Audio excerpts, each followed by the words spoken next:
Yes, listener type sends me a note. He says, from my own book of quotations. It says, Dorothy Parker said of her dog's mysterious illness, and we quote Miss Parker, he says he caught it from a lamppost.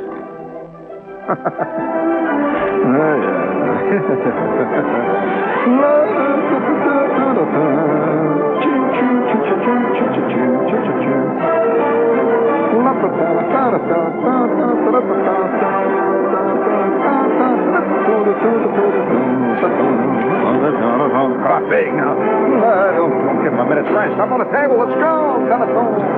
Hey, listen, I have been noticing something that I would like to report for you. I think part of my my debt as an artist, the thing that I have to do to maintain my my union card is to keep, that is my union card as an artist, is to keep constantly reporting on the little things which really occur to us in our lives, but must be recorded for future posterity, right?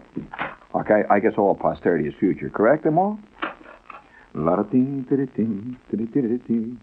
would like to know, what is the, do any of you psychologist types out there, what is the psychological explanation of the fact that almost every commercial these days that has a car in it shows the car busting through sheets? Have you seen those cars going through all those sheets of paper all the time? Blah! They come. I mean, what is this? I've never driven through a sheet yet. I see Johnny Carson's wife is driving a car through a sheet now on the television there. Oh, well, I wonder when Merv Griffin's wife is going to drive, maybe a Honda through a sheet or something like that. That's, you learn a lot about cars. The one I really like, though, in that department, is the Volkswagen. Have you seen the Volkswagen ad? Where the VW bounces off the sheet? It goes, whoop, whoop, and it bounces back. Oh, man, we're living in wild times, and you don't know how wild they are. Would you please give me some Wild Times music? I feel like a little swinging here. Here we go.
tell you, I'm getting better and better at it, little Bippy. Hey, listen, speaking of wild times, I don't quite know how to approach this.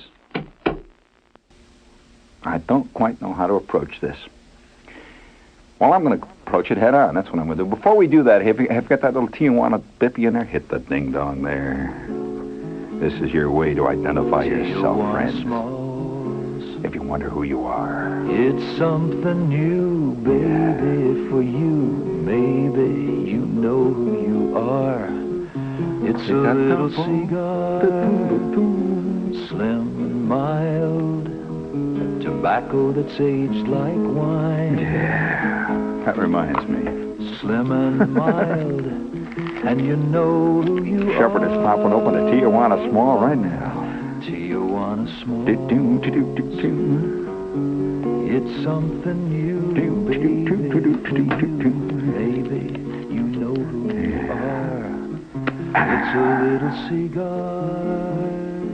New Tijuana Smalls. You don't have to inhale them to like them. Hey, the microphone's on fire. What am I going to do? Maybe. You know who you are. Yeah. Tijuana Smalls.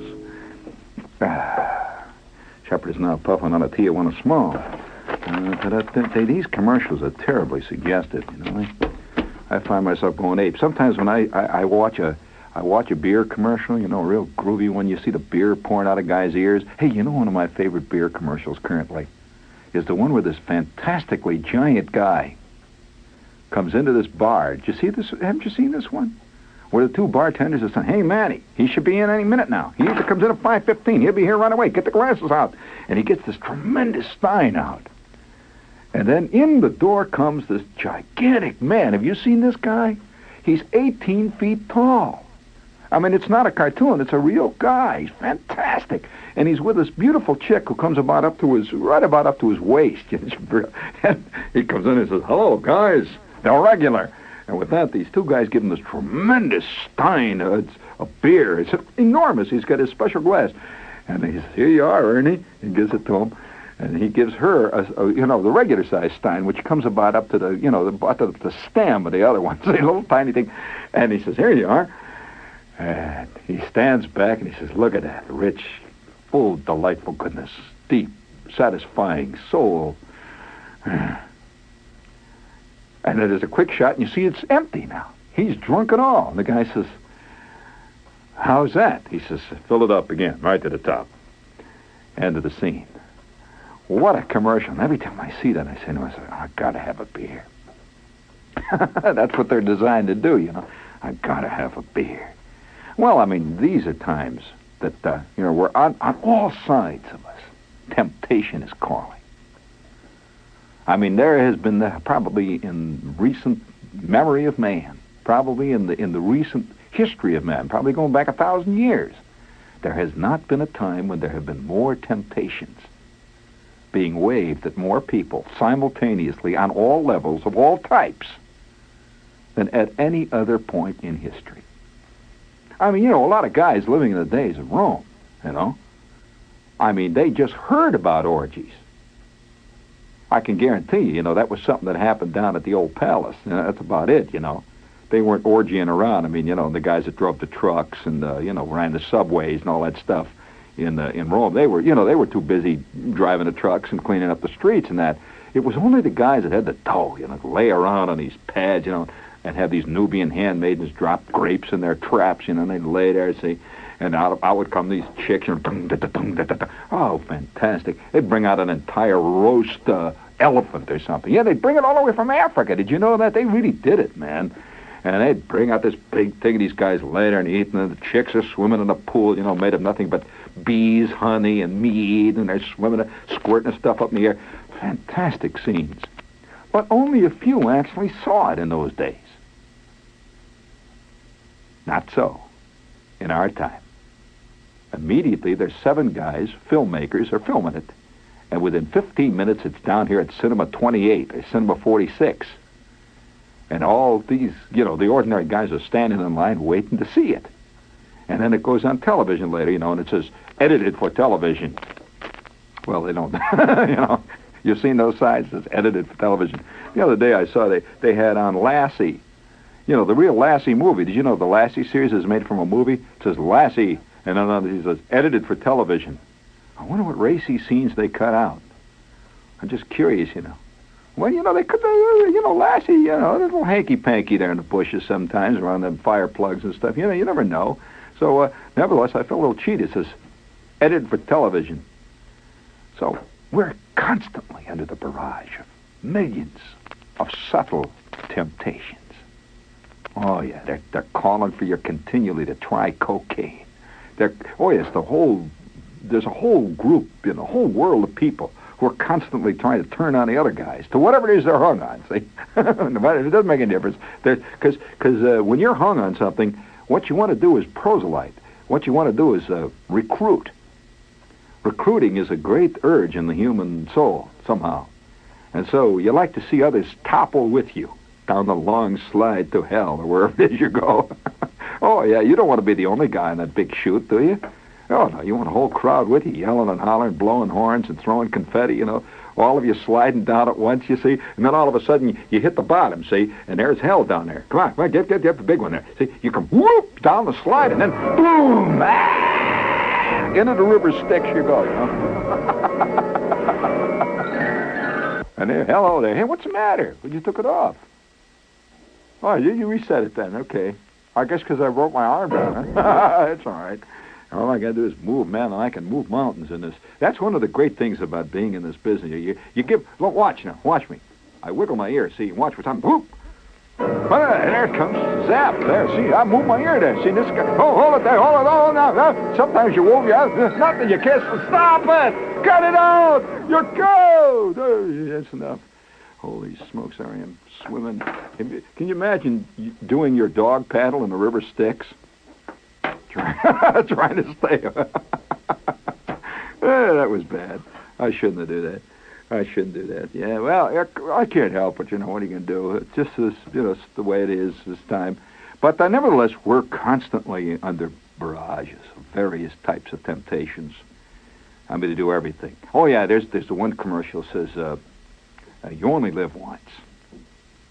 Latch on to all the gusto you can while you're here. That means tie one on. What the hell? There's no tomorrow, Fred. Go ahead. Tie one on. Drink it all up and lay there under the daybed, burping and hollering, you know, and kicking your shoes off. After all, you're only here once. WOR, New York. Have you heard that one?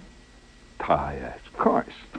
Then there's the other one, you know, the other one says, you deserve it. Yes, you deserve it. You've worked hard. Why not? And you're a man of fantastic achievement. You deserve to let the others know what kind of a fantastic man you are. Buy this $27,000 Whoopee Mobile 8. And it shows this guy stepping in, and he's about 19 years old. See, that's always so funny. He's 19 years old, and you can see he's got great achievement behind him now, and he's stepping into this enormous custom-built, you know, some tremendous automobile. Says, go ahead, you can afford it. The siren song. Oh, yeah, it doesn't take much to, you know, set most guys leaping off the cliff. Just a little touch. All you got to do is say to the average guy, hey, listen. Hey, friend, you work hard, right? Right. They all say, yeah, no matter what. And most of their time working, figuring out how to get another coffee break. That's how they work, you know. You work hard, right? Yeah. Look, I mean, after all, you can't take it with you, right? Yeah. All right. Why don't you go out? Squirt it all on a 2-day trip to the Caribbean. And go down there and where they got all them gambling tables and them chicks swimming and yelling and hollering. I mean, after all, you can get hit by a truck tomorrow morning on Lexington Avenue, right? Yeah. And then where'll all that dough go? That'll go to some slob lawyer, you know, who's making out your estate, and what happens? Your near and dear ones will get 12 cents back, and he'll take a trip to the Caribbean, the lawyer, right? Yeah. Okay. There's only one thing to do. Draw it all out now. Bum, ba-dum, bum. Have you heard commercials that, in effect, say that? They really do, you know? I said, well, you know, why put it off? Do it now. You should live now while you're young enough to dig it. Live now. Live right up to the hilt, you know. $400,000 in debt by the time you're 19. Live this minute. Well, you know, that's... I'm not going to put it down. There's some validity to this. On the other hand, there's something else. The temptation. You know, sometimes you never know. When you just say something in, jest, you just think you're being funny. All of a sudden it comes back to haunt you. It's not only true and real, the thing you said. You know, like you're walking down the street, see, one day, and you're walking down 6th Avenue, so it's hot and blazes, see. It's hot. And you say, oh, man, this is some town, boy, I'll tell you. These people here, they... I'll bet one day this, these New Yorkers are so mad at the mayor every time it snows or it rains, or, every time it gets hot, they blame the mayor. One day, they're gonna air condition this whole town. They're gonna put a roof over it, to keep the wind out. 10 minutes later, you're walking down 6th Avenue, and they have built the roof. It's all air conditioned. They got music playing eternally all throughout the whole city, You're living in a giant bubble. And by the way, there are many people who feel we may eventually do this. In other words, the lure of the Astrodome. You ever seen the Astrodome? People love to go to the Astrodome because it's a world inside, and it's an outside world inside. And I suspect one day they'll build a whole Florida inside a building. You just come there and the big electric sun will shine down all the time. And everybody will love it. And they'll build it out here in Jersey. Then you want it to go, get on the plane and go all the way down there and argue with the waiters in Miami and all that stuff. They'll have Florida right over here. You see, it'll be where the Jersey marshes are. Fill it in, and you can build anything. If you want Yokohama there, you build a Yokohama. Put a big thing over and blow, oriental breezes through it. You can smell the Indian Ocean and all that stuff. But this is it's all within the possibility. So you can say a thing like this, and you never believe it's going to come true, right? Well, about roughly 10 years ago, it was, actually, I am working on a review. I'm part of a group of people who are working on a review called New Faces. You remember it? Well, I not only was in it, performed in this thing, I also wrote some of the sketches. And so I'm walking down the street, and at that time, and I'm watching all the TV ads for airlines and so forth going on. And I thought to myself, wouldn't it be fantastic if every country had a thing, its airline really did the stuff that its country is famous for? I mean, how they always say when you step into the Japan Airlines, you're immediately in Japan. The lady comes over and gives you a happy coat, and they give you little bedroom slippers, and they give you kimono, and the music plays, koto comes through the speakers and all that. And so I created a sketch, which some of you might have seen. I wrote this sketch. And by the way, Walter Kerr gave it a great review. And it was a sketch that opened up with a cross-section of an airliner, with a whole cast sitting on the stage, cross-section. And the lights were blue and green. I found it very mysterious. And the voice came out and said something in Greek. And it was a Greek airline, see, some kind of a mythical Greek airline, not the real one, it's a mythical one, see. And he gives this thing, and then in Greek, and he gives it in German. You know how when you take off on a transoceanic flight, they give it in about 3 different languages, and he gives these things. And you now know the flight has just taken off from the United States, and you hear this, they're going, see. And all these people look very nice, very elegant, nice ladies from Iowa sitting there with their flower print dresses, and little fat guys that are druggists from Indianapolis with their cameras, and there's a couple of school teacher-looking types. The whole stage is filled with just ordinary-looking tourists, see. And now they are up about a second and a half, and the announcement says, and now we want to welcome you to our native land. We would like to bring you some typical hospitality which comes from our own native land. And with that, the drums start going, and out of the front comes the stewardess, who is now stripped entirely, and she's wearing this long, filmy veil, and she's carrying this, what looks like a roast boar's head. And instantly, they hand out veils to everybody, and within 30 seconds, the entire plane is an orgy. and they're enjoying the native, the native thing. And so here they are, wild the grapes, and somebody carries one of the women screaming through to the rear of the plane, and he's wearing pan type, he's got the fur pants with cloven hoofs, and they yell, and you see then all of a sudden the lights freeze. There they stand. It's like on a Greek vase. Have you ever seen those orgies frozen on a Greek vase with all the women? And it was choreographed beautifully. There they were, caught in this white light, and it was like on a Greek vase. All for a moment, you saw the grapes, you saw these beautiful chicks, guys blowing flutes and everything, and there it stopped.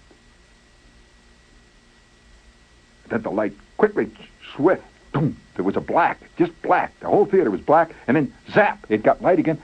Now you see all these people sitting back very naturally. They're back in their Iowa costumes, and the voices, in 30 seconds we will be in Olympic, we will be in 30 seconds in the Athens airport. Please check your belongings. Now they're back in life. You like that sketch? Well, that really made it. It was a big moment in the show, and because it was all over in about a minute and a half. The sketch was real quick. See. Well, now, did you hear what happened the other night? Now, I'm just reading. I want all of you to understand. I'm reading from the New York Times. In case you're curious, this is the Tuesday, June 23rd issue of the New York Times. So don't come and misquote me. I'm quoting an article I am reading from the Times. KLM investigating complaint of marijuana use on a flight. Listen to this. The Dutch airline KLM is investigating a complaint that some of the crew and most of the passengers on a recent student charter flight to Europe were smoking marijuana and hashish. Mrs. Lila Golden, Information Liaison Officer for the United Nations Food and Agriculture Organization, wrote to the airline charging that according to her 21-year-old daughter Barbara, who flew on the June 10th flight from Kennedy Airport to London, quote, joints and hash were used openly and extensively throughout the journey. Gee. Now I'm just reading this. I didn't see this at the time it came out in the paper, and some guy just kept it and sent it to me the other night. Hans Fischer, a senior executive for KLM, said the captain and the crew would be called in for questioning during the next few days in the company's headquarters in Amsterdam and dismissed, quote, in 2 minutes, quote, if the unprecedented charges were substantiated. Flight regulations prohibit crew members from using alcohol and drugs while flying and up to 24 hours before departure, he explained. The charter flight, which was arranged by the Students' Travel Association at 10 Columbus Circle, was made up mostly of Hunter College students, he said. Neither Mrs. Golding nor the travel agency could be reached for comment. Quote, when the plane took off, I must have aged, Barbara wrote in the letter, which her mother forwarded with her complaint to the airline. The flight was unreal, swarming with college students and semi-hippie types, barefoot guitars, assorted weirdos. The interesting part happened when the joints were brought out, and people started crawling all over our section of the plane and the floors and the chairs. Oh, man. She says, I couldn't get over it. She says, as long as as long as we get in, fine. As one boy said, and we quote, it was definitely the yellow submarine in the sky. Now, it's probably I don't know what the outcome of this was, and I suspect that it was grossly overrated, grossly exaggerated. This is just a guess. I don't know. And I'm not attempting to make any editorial comment on this one way or the other, but it's just the article immediately amused me very much because I remember that scene that I had created for the new faces came right out of it with people crawling around and yelling and hollering, guitars playing the whole bit. Now I don't know whether or not this actually happened. Probably there was some aftermath of this thing, and I'd be curious to know what the final result was, whether it actually turned out to be that, or maybe she just wrote a letter back to her mother to make... that's another thing I noticed. You better be careful with some people. I'm not suggesting this may be the truth. I am saying here, though, that if you write back a letter, I'll never forget the time that the first time I ever visited, say, for example, I'll tell you what I did. I visited you're curious about it, I visited Africa one time, see? I've been in Africa several times. So, no, it was in Peru. I was up in Peru someplace, and just as a gag, I wrote a letter to my mother, you see, and I wrote it in straight dialogue. I said, Ma, it says everything's okay here, except that we have a lot of trouble at night from the headhunters. You know, they come out of the hills, and I wrote this thing. I thought it was being funny, because after all, there are in Peru, in the upper Amazon reaches, there are tribes of what they call Amazonia headhunters. There are tribes, see? So I wrote this letter from Lima. I says, we have trouble that way. And that was it. I sent off the letter. I didn't think anything about it. And about 2 months later, when I got back home, you see, I thought, well, I think I ought to call my mom. See, so I called her from New York, and I said, hi, Ma. She said, oh, you're back. And I says, what? What's the matter? What's the matter? I'd completely forgotten the letter, see. She said, oh, you're back. We've been so worried. Oh, I'm so worried about it because, oh, my, that was terrible, wasn't it? Well, it must have been terrible. I said, what was terrible? What do you mean? She said, well, that must have been terrible. Where were you, in Lima or someplace like that in Peru? It must have been terrible. Oh, no wonder. Oh, wow, I'm so glad you're back. And I said, well, Ma, that's a great city. It was great. What do you mean? She said, well, what do you mean? All those headhunters that were attacking. I said, headhunters? What do you? She said, well, you wrote me. I realized that you don't play fast and loose with people because a lot of people have no sense of imagination. They have no humor. None whatsoever.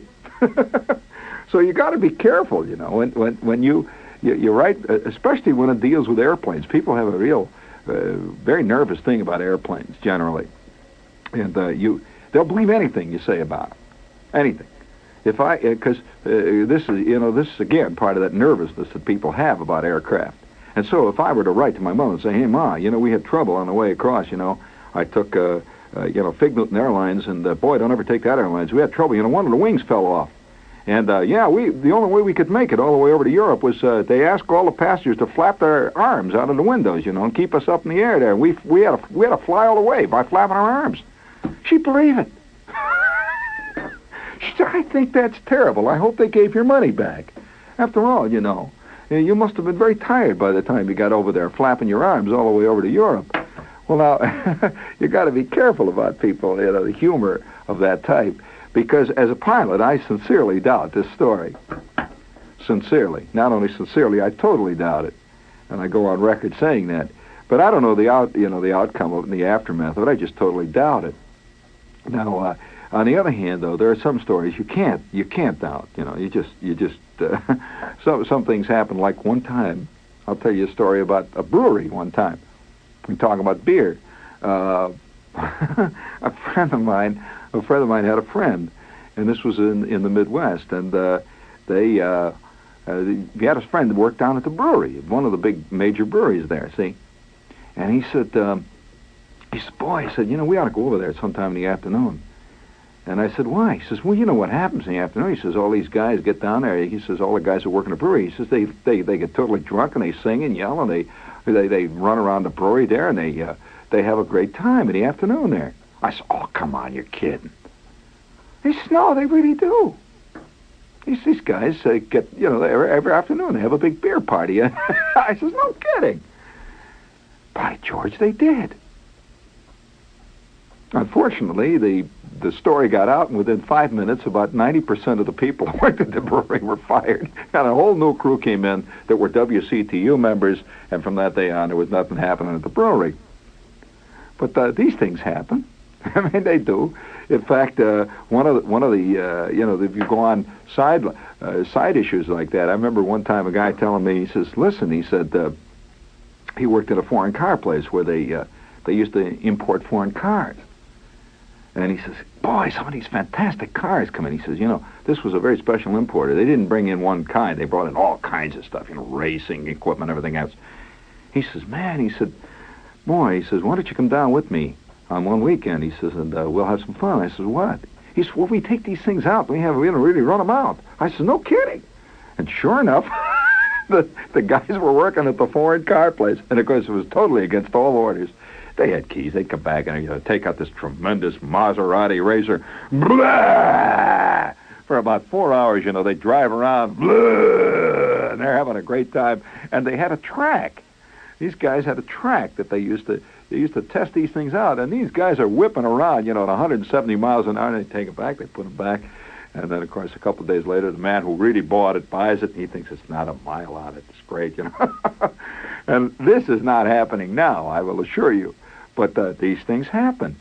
How do you think you would be, say, if you worked in a top-flight, fantastic model agency?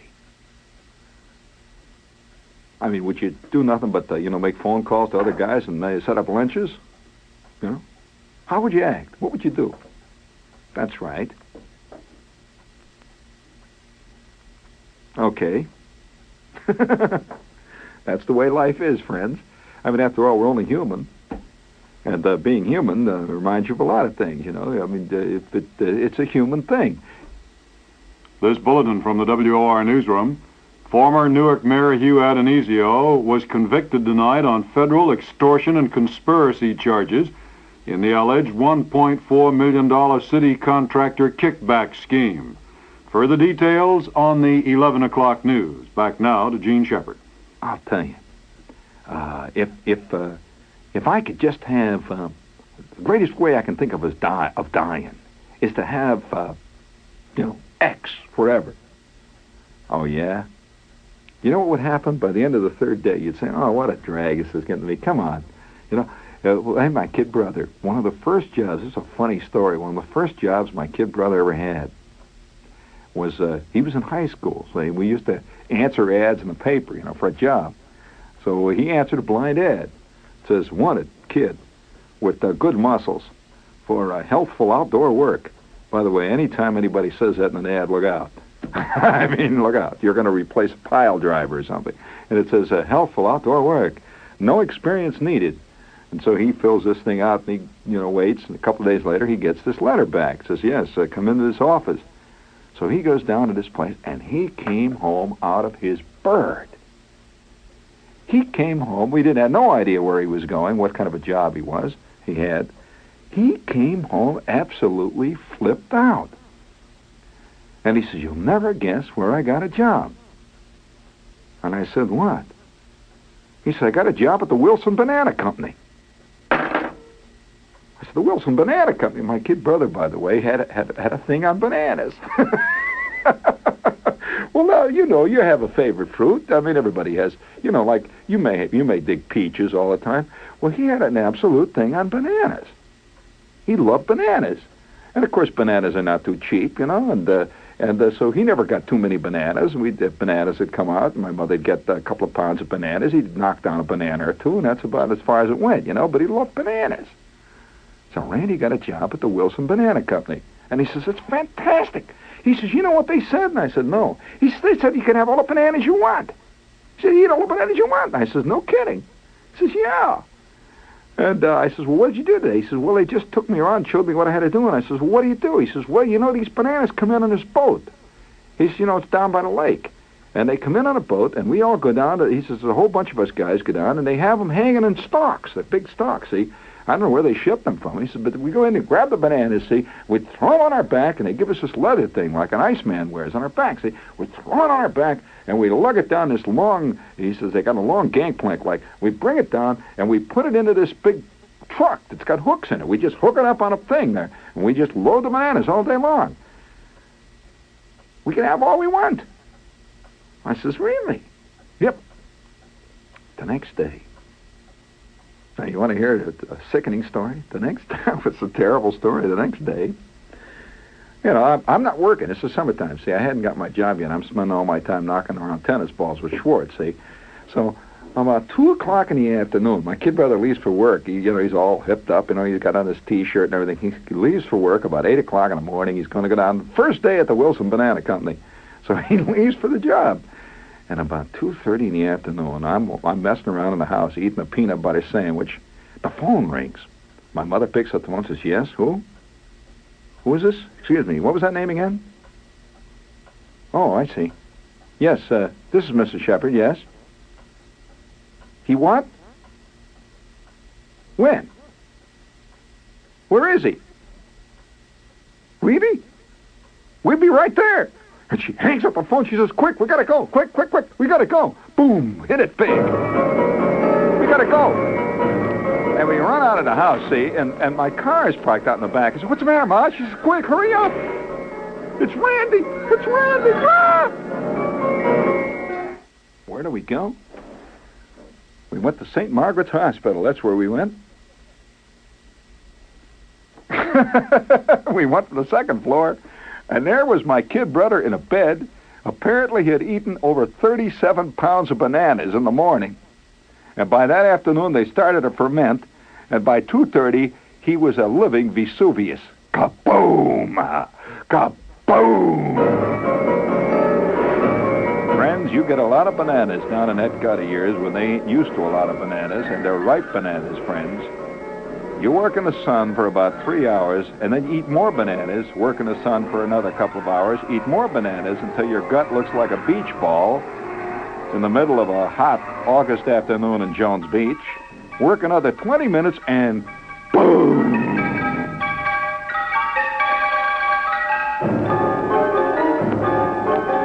Apparently it kept up for about 12 hours. He was getting rid of meals that he didn't even remember eating.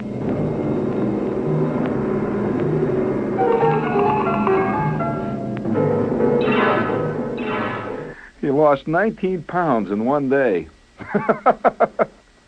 And you know, from that time on, of course, I don't even have to tell you the aftermath of that story. From that time on, he could not look a banana in the face. Absolutely forget it with the bananas. And in fact, one of the standard, every family has standard little, family jokes. One of the standard family jokes is, whenever my kid brother comes around, I see him and say, hey, Randy, listen, how about you and me going down to the igloo and get a nice banana split? Shh, he turns green.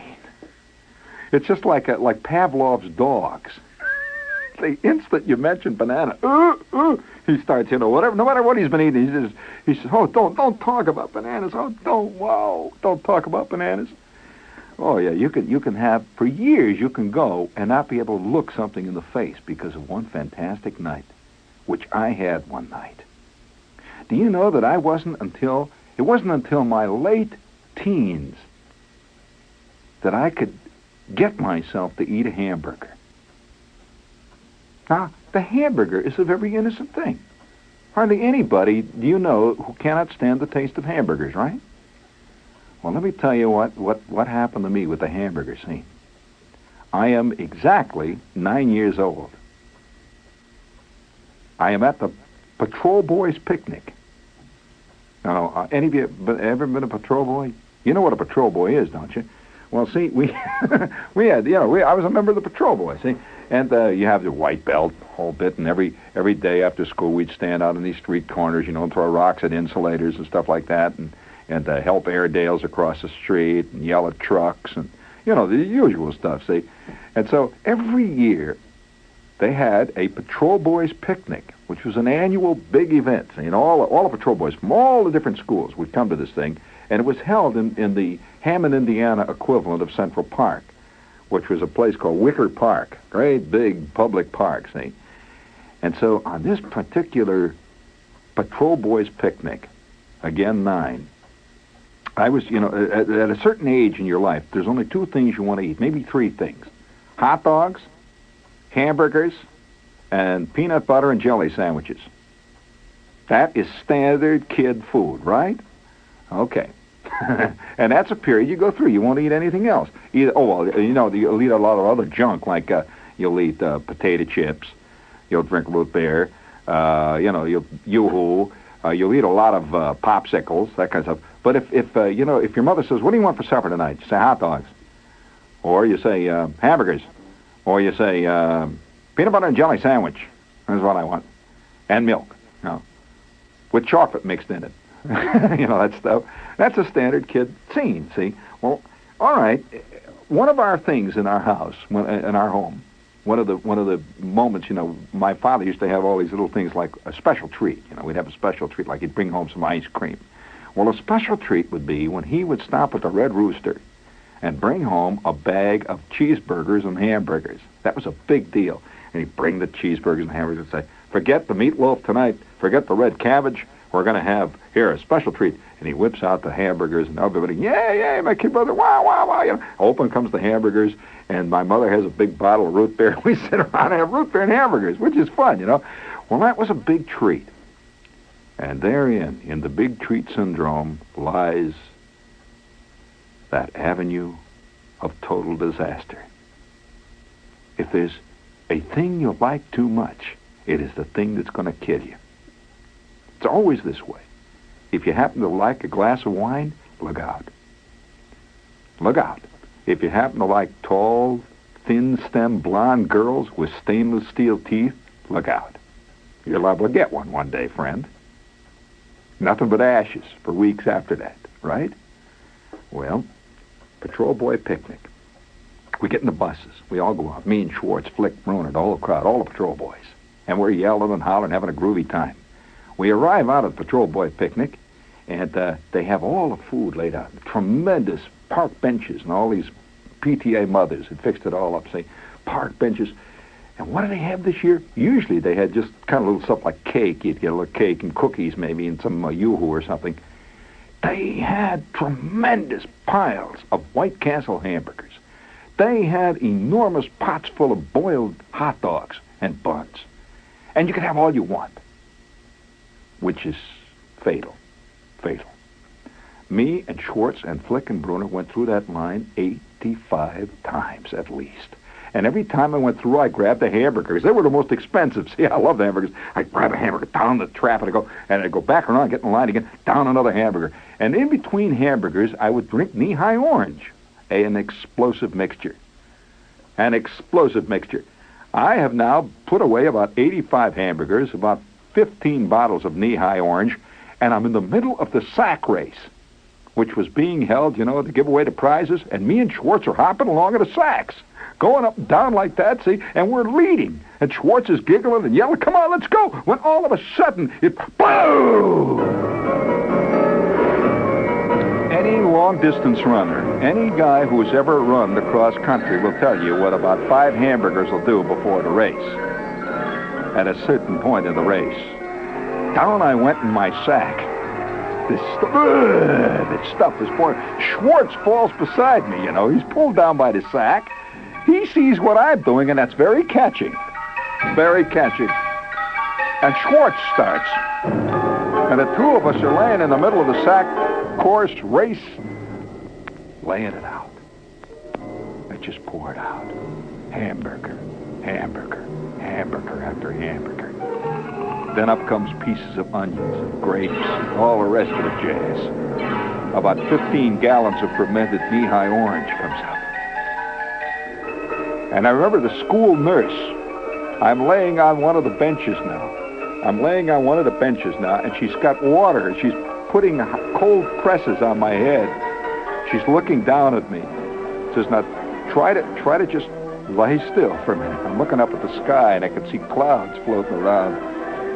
And I can hear the kids running around, still in the line, by the way, getting more hamburgers. And from that minute on, forget it. I became strictly a very chaste person. Little rye crisp now and then, little lettuce perhaps, time to time, and if we're having a birthday, maybe a little angel food cake with no icing. That's about it, you know. And by the time I was 15, I had forgotten why I didn't like hamburgers. But all I knew at the time, was I couldn't stand them. And how I got to like them again is another story, and an even more sickening one. That is, if you're interested in true sin.